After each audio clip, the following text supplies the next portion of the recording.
Shule baada ya watoto kumaliza kufika grade 6 sasa tunangojea wafanye mtihani. Wameletewa mtihani ambao si mtihani halali. So as a parent tumeumia. Tonight, 23 KPSEA candidates' future thrown into disarray. School officials in police custody for not registering candidates for KPSEA exams and offering fake exam papers. Pesa ni ile mshahara uongezeki, lakini mahitaji ya serikali kwangu mimi yameongezeka. Housing levy imeongezeka. And it keeps getting worse for unemployed Kenyans. Latest statutory deductions deal a heavy blow to Kenyans' purchasing power. Plus, the police acknowledge a rise in the number of murders in the last 3 months. This troubling trend highlights the urgent need for focused actions and collaboration to tackle the widespread problem of gender-based violence in our society. Political leaders pile pressure on the police for speedy investigations. Also tonight, impeached Deputy President Rigathi Gachagua ready for the decision on conservatory orders. Gachagua sends a message to his supporters. Sisi watu ya kwenda barabara, sisi watu ya kuhakisha tairi, sisi watu ya kupiga kelele. Sisi tukiona tunanyama. Courts to hear 2 crucial cases on Gachagua's D-Day. Now, welcome to the program. I am Ian Keitani, and our sign language interpreter is Clement Muli. Remember, you can watch this bulletin live across our social media platforms at K24 TV. We begin with matters education, and police in Uasin Gishu County are holding 2 officials from a private school for failing to register their candidates for the Kenya Primary School Education Assessment exams and making them sit for fake examinations. The 2 directors from Silver Bells Academy based in Kimumu Estate in Eldoret were today arrested when police and education officers stormed the premises following concerns raised by parents. County Director of Education John Gitonga confirmed the incident and announced the immediate closure of the school. Timothy Simo reports from the city of Eldoret. In the outskirts of Eldoret City, these are parents of the 23 candidates who supposedly should be sitting their Kenya Primary School Education Assessment exams, KPSEA. To their dismay, parents in this school squeezed within a compound in Kimumu Estate discovered today they were being duped. Najulikana kama Andrew Makoha. Mimi ni mzazi wa Silver Bell, mmoja wao ambaye nimeadhirika kwa ajili ya mtoto kutokufanya mtihani. Nikatoka hapo saa 7 hadi kwa ofisi ya container. Ningoje Silver Bell ikileta mtihani yao wakisil, wameleta mtihani 4. I waited until saa 8. Silver Bell hakuna dalili. The school is not registered and the exams their children were sitting are fake. Tumeweka pale watoto kwa miaka 6 tukijua shule iko registered. Shule baada ya watoto kumaliza kufika grade 6 sasa tunangojea wafanye mtihani. Wameletewa mtihani ambao si mtihani halali. Mtihani watoto watamaliza lini? Ni leo. So nilikuwa na ile wasiwasi ya kwamba hawa watoto wanafanya mtihani leo iliali ile mtihani walifanya jana mtihani 4. Nikamuuliza, is this exam legit? Akaniambia iko sawa, mtihani hatuna shida nayo, mtihani iko sawa. Since the beginning of KPSEA exams, the parents claim the school's management has been taking them in circles. Tukafika saa 4 tukafika pale na class representative akatuambia watoto wanaendelea na mtihani, everything is sorted. Tukauliza director, watoto watafanya mtihani hadi saa 7, mtihani 4, national exam, wanafanya dakika ngapi? Watoto wako sharp, hata wameshamaliza mtihani ya kwanza. That was the reply. Kumbe mtihani yenye mtoto amefanya ni mtihani kushi. So as a parent tumeumia. When their lives could no longer hold, education officials say the owners of the school decided to reprint last year's exams and re-edited them. Gundua shule haijakuwa registered na watoto pia hawajakuwa registered kufanya mtihani. Na mwalimu mkuu na wenye shule walikuwa wakipatia watoto mtihani gushi wakisema kuwa ni mtihani ya NEC. When we confronted one of the owners of the school, she was at pains to explain, claiming she was duped by rogue officers who issued her with fake registration certificates. Tuliregister na kuna afisa mwenye tulitumia asaidiane kuregister sababu director alikuwa mgonjwa hata na kila wazazi wenyewe wanajua. So tukatumia huyo afisa kufanya nini? Kuregister hiyo shule. Alan Kenyatta akiwa officer wa education hata maofisa wengine wamekuwa mkikuja hapo. So sisi tukapeana pesa, hata ilikuwa inalipwa kwa e-citizen through the phone. Uasin Gishu County Director of Education John Gitonga has announced the closure of the school, even as he promised parents that the Education Ministry will intervene to help the 23 affected grade 6 candidates. For now, we are consulting with the NEC officials, but let us not comment on that because we have not consulted properly. We are still doing investigation.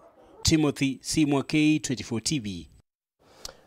To matters politics, and impeached Deputy President Rigathi Gachagua has called on his supporters to maintain peace despite any outcome in the ongoing cases at the corridors of justice. Gachagua is set to know his fate tomorrow at 2:30 p.m.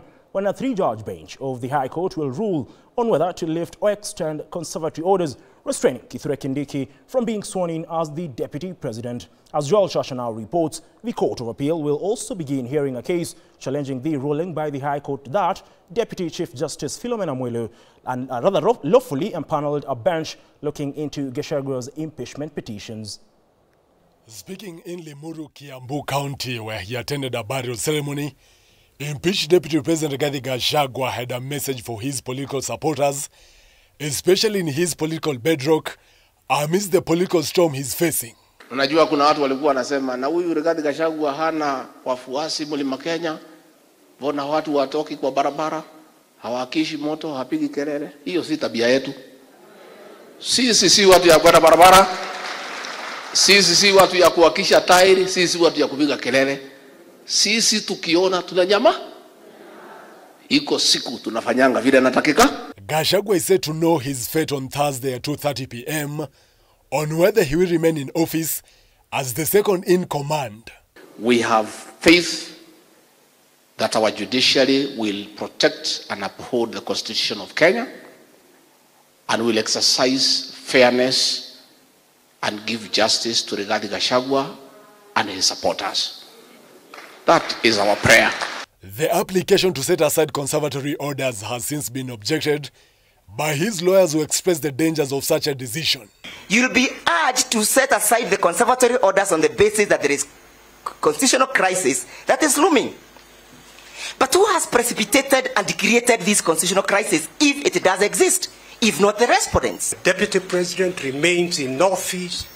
There is no vacuum, there is no insecurity. You have an opportunity of arresting a situation that will lead to the use of public resources in a public ceremony that may, in the fullness of time, end up be declared as unconstitutional. They further argued that there is no leadership vacuum in the office of the Deputy President, as Gachagua is the substantive DP. We cannot possibly live with a decision in which we would be seeing the Chief Justice, if that were to be the case, you would be seeing the Chief Justice swearing on Rapo Kindiki while we are arguing this matter before the court. What remedy can the court issue in the circumstances that a case is brought out that the Constitution has been abrogated and violated by the respondents, if it's not a conservatory order? The Court of Appeal at the same time will on Thursday 10:30 a.m. hear a case challenging the ruling by the High Court that Deputy Chief Justice Philomena Mwilu can empanel a bench that is looking into the petitions challenging Gachagua's removal from office. Gachagua's request to suspend the sittings by the High Court's 3-judge bench, consisting of Eric Ogola, Anthony Mrima and Frida Mugambi, did not see the light of the day as the bench had the application on lifting or extending conservatory orders on Tuesday as planned. Joel Chacha, K24 TV, Nairobi. Moving forward, there is a shortage of approximately 72,000 JSS teachers due to insufficient hiring funds.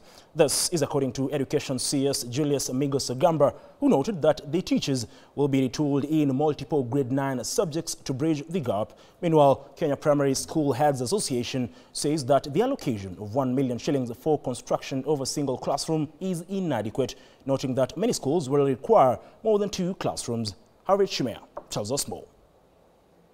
As preparations for grade 9 curriculum continues, there are rising concerns if schools are fully equipped. 30.6 billion for junior capitation. Presenting his responses before the Senate, Education Cabinet Secretary Julius Migos disclosed that there is a shortage of 72,000 JSS teachers, among other challenges. Therefore, for junior school teachers in 2025 will be 149,350 teachers. The teachers on duty will be 76,928, resulting in a shortage of 72,422 teachers. The government will progressively recruit more teachers to bridge this gap. The Ministry of Education has, however, defended itself, saying it will retrain teachers in more than 2 grade 9 subjects. So far, 60,642 teachers from grade 7 and 8 have been retrained for grade 9 subjects, along with 19,660 head teachers who have also received the training. The teachers will undergo further retooling in November and December to prepare them to handle grade 9. The Commission, in collaboration with the Center for Mathematics, Science and Technology Education in Africa, SHMASTEA, has also provided a specialized telemed retooling program for 7,700 teachers teaching integrated science and mathematics to cover that gap. That substantially reduces that shortage of 72,422. Migos further vowed that classrooms will be ready by December 15th. We have done 3,500, 7,500, and the other 6,000 are in various stages of completion. Each classroom is taking between 6 and 8 weeks to complete.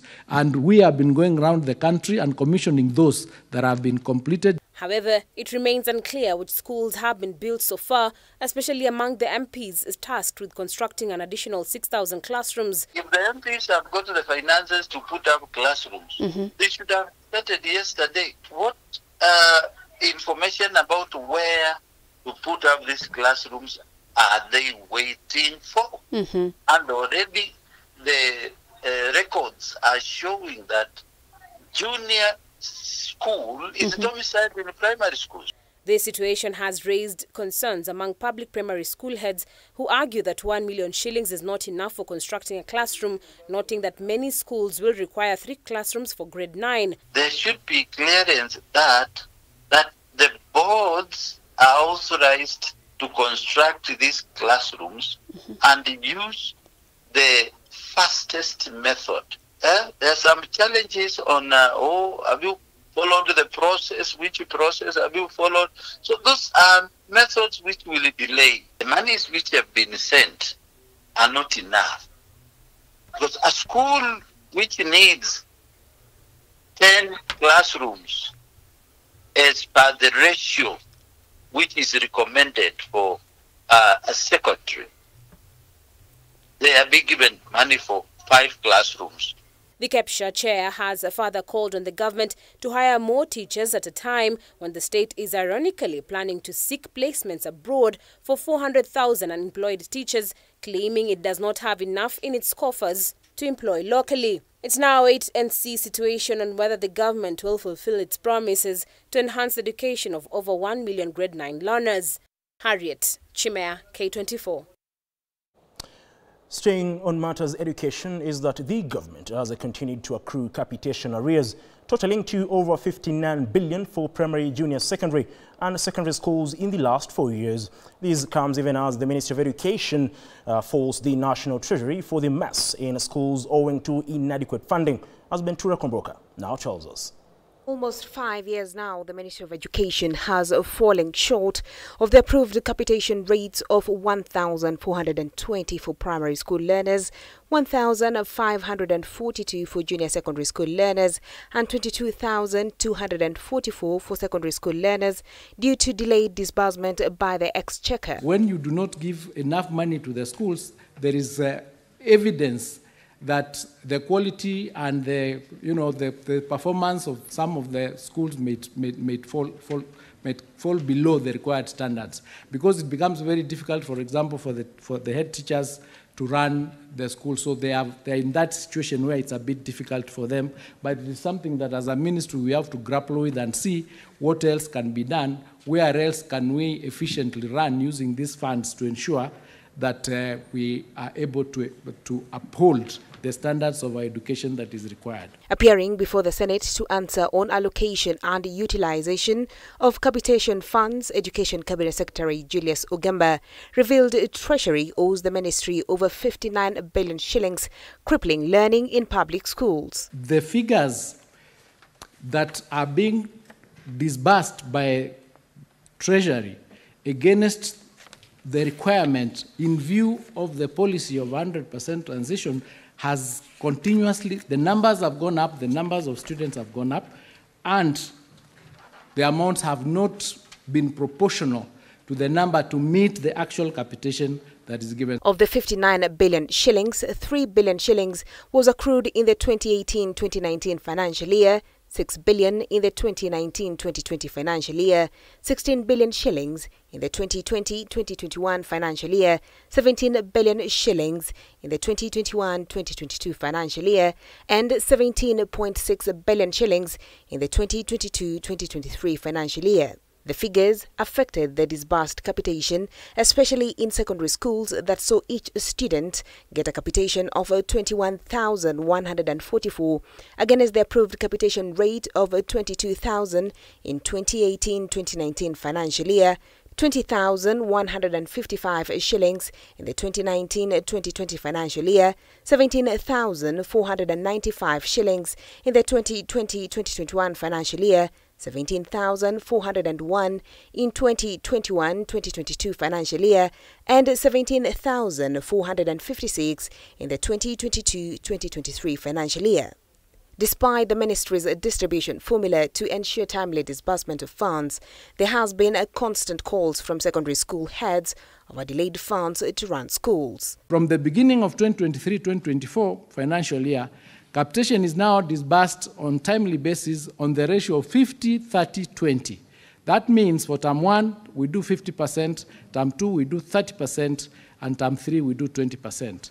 This is a change from the previous disbursements that were being done quarterly.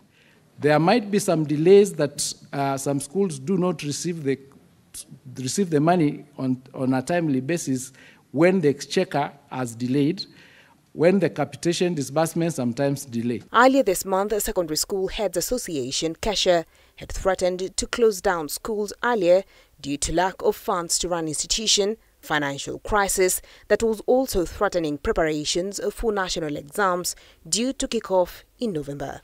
Bentura Kumbuka, K24, Nairobi.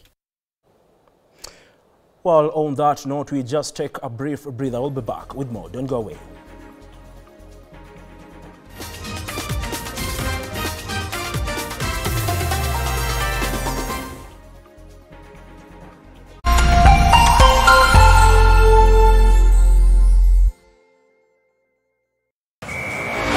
StarTimes Sports all month long. Buy a StarTimes decoder at our business halls or dealership countrywide to experience passion from the heart of